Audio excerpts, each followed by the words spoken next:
In ons reeks oor nog nie, is die tema vandag nog nie gesien nie, maar ons glo. Nou die wetenskap in die wêreld wil ons graag oortuig. Ons moet eers kan sien voordat ons kan aanvaar en glo iets is die werklikheid. En tog is daar baie voorbeelde in die geskiedenis, juis van die wetenskap, wat wys dat mense eers aan idees en konsepte geglo het, lank voordat dit enigstens bewys kon word.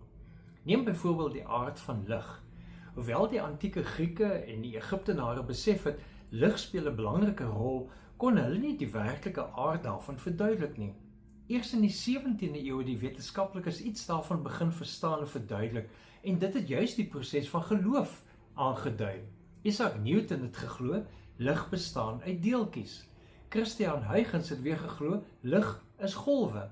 En toe in die 19de en die 20ste eeu het die werk van Albert Einstein oor foto-elektriese effek en die kwantummeganika bewys dat lig beide 'n deeltjie sowel as 'n golfeienskap het.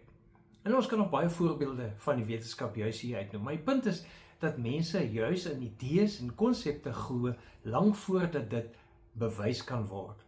Nou Paulus skryf uit die geloofsperspektief as hy herinner dat ons nog nie by die Here woon nie, maar dat ons met moed kan leef omdat ons God se beloftes kan glo. Ons kan dit nog nie sien nie, maar ons kan dit glo. Hoe stel hy dit in 2 Korintiërs 5 vers 6 tot 7? Daarom is ons altyd vol moed.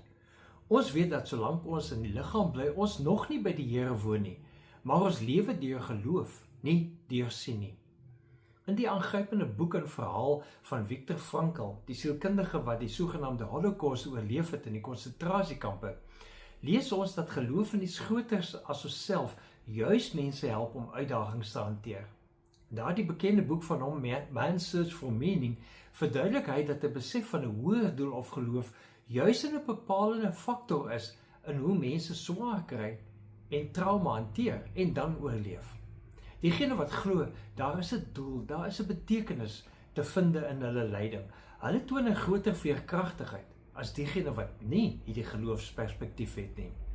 Onthou dis as jy onseker is en of moedeloos voel, God is besig om te werk en daar is nog meer wat wag. Ons het nog nie gesien nie, maar ons glo. Leef geïnspireerd.